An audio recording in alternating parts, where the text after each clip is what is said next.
Alright, for your 2004 Mitsubishi Endeavors, your resistor block location is literally right up in the corner behind the glove box. Remove the little cable right here that holds your glove box in, pop it out, pop the edges, pop this down.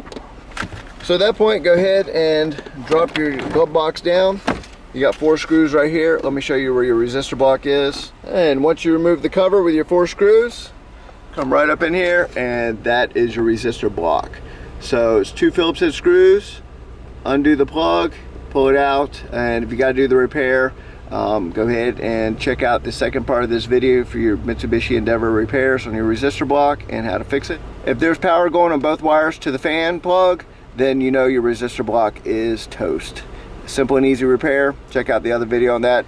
So hit like and subscribe today, and I hope that helps you find your resistor block on the Mitsubishi Endeavors. I'll catch you on the next one.